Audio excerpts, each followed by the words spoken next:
Um,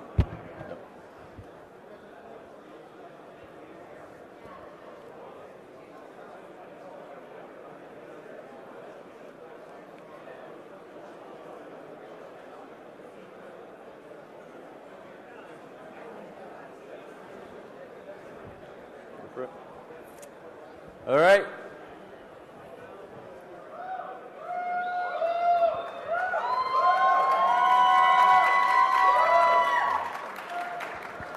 All right, so we finally made it.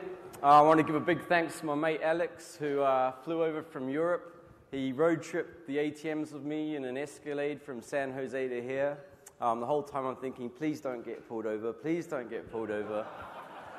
2 ATMs in the back of an Escalade and about 6,000 notes of novelty currency. What are you boys up to? You know? But we made it, we got them to the casino, so we're all good. The attraction to Target ATMs is fairly obvious. I mean, they're full of cash. But for myself, it's kind of part of a bigger picture and a bigger plan.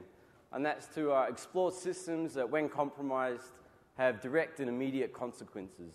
You know, society relies on various proprietary systems, whether they be ATM machines, medical devices, smart meters, parking meters, or the computer system in a vehicle. It's important to research these systems, particularly they're often not designed with a secure methodology. As a result of that research, we can use that knowledge to design better and safer products in the future. So my goal. The goal of the talk is to spark discussion on the best ways to remediate and prevent the attacks that I'm going to be demonstrating. The goal definitely isn't to give a cookbook recipe on how to hack ATMs. You know, I find the process of finding vulnerabilities a little bit more interesting anyway. The journey, not the destination. Although the destination is pretty cool in this one. And I hope to change the way people look at devices that, from the outside, are seemingly impenetrable. So current attacks. The skimmer, which is certainly a fan favorite.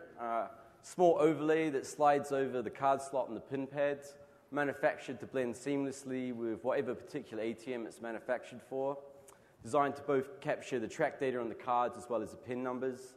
And you know, technology in some of these is no joke. Data that gets transmitted over GPS.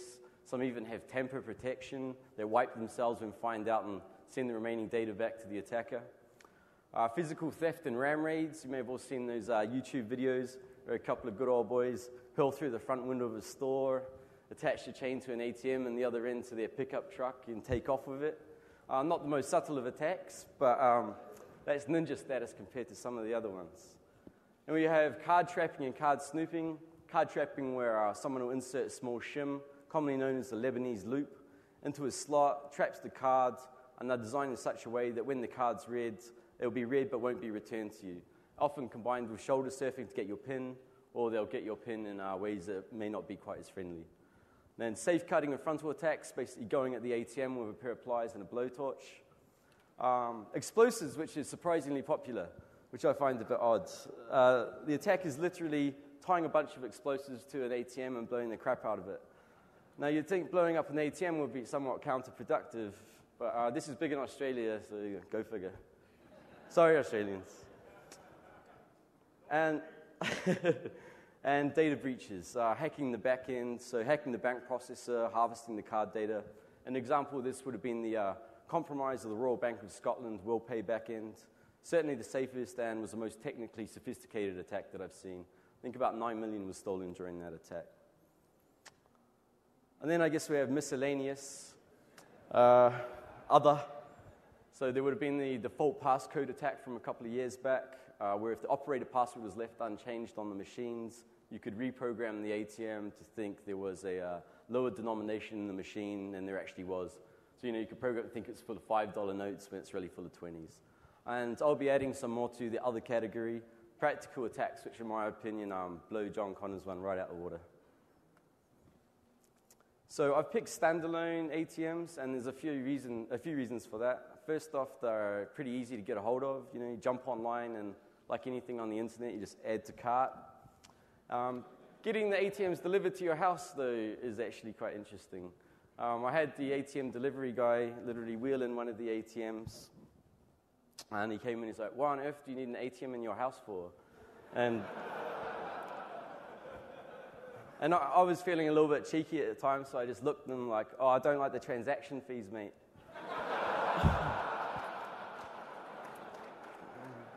And he just kind of shook his head and went on his way. But also, they're everywhere, you know, every bar, convenience store, market, and they're often in secluded areas. You know, they'll be out by the restroom, tucked away in corners. But I will be discussing attack methods for both standalones and hole-in-the-wall ATMs. I'll go over walk-up style attacks, but then I'll shift focus to a far more important vector, and that's the remote attacks. And particularly what an attacker can leverage through a successful remote compromise. And when I say remote, I mean remote default, because that's the only way to roll, really. So just to get an idea of how popular these ATMs are, this is just one block on my street from a bit of a pub crawl. I must say my favorite is the guy who owns a Mexican restaurant here holding his bottle of Tapatio over the top of the ATM. It doesn't exactly look chuffed to be there, though, but, you know. So this is standard specs of a new model retail-style ATM, generally Windows CE running an ARM processor.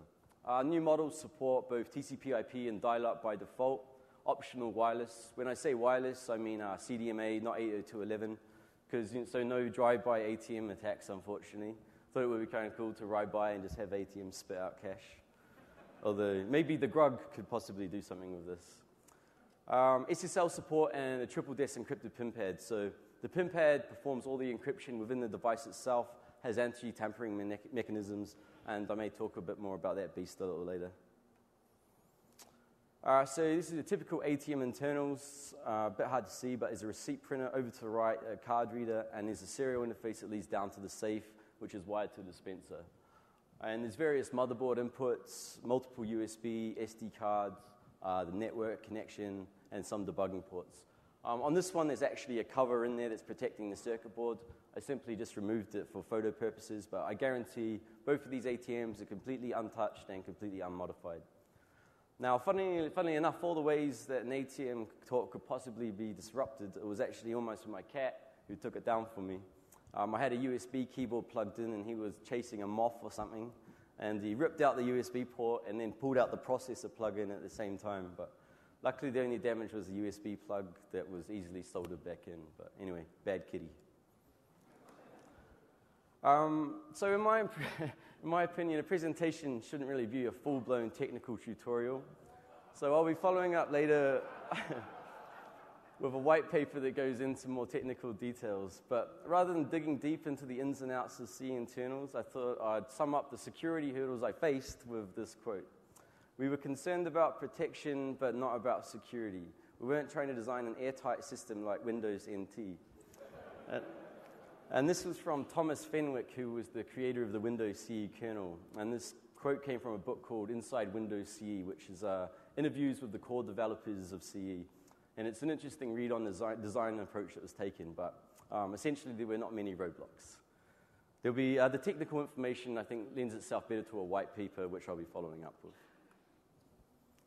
So before we can even think about giving that dude from Terminator 2 a run for his money and actually start devising attacks, the first step is to be able to interface with the ATM and gain access to the file system. Because once we have access to the file system, we can then pull the executables and be able to do some reverse engineering. Now, unfortunately, when the ATM boots, it boots directly to its own proprietary application, so there's no Explorer shell. And we need a shell to be able to make things easier. Originally, I suppose naively, I thought I could just plug in a keyboard and Alt-Tab, but of course that wasn't to be the case. But to get a shell, we'll need to have Explorer execute at boot time. So the C application boot sequence is fairly straightforward. The kernel NKEXE runs filesys.exe, filesys sets up the registry and file system, and then it executes the applications that are listed in the registry key, HKLM and net. So the trick is to patch the application we want executed into that boot list. So, of course, we want to get Explorer into the boot list, and there's two approaches, basically. The first approach assumes you have a copy of the CE-ROM image. The registry file can then be extracted, modified, recompiled into the image. This requires a way to rewrite the flash, whether it be serial, Ethernet, JTAG, or what have you. And the other approach is to patch in Explorer while you're debugging. And this, of course, requires some sort of debugging capability, JTAG, Ethernet, serial, etc. So I decided to go with JTAG because it's a fairly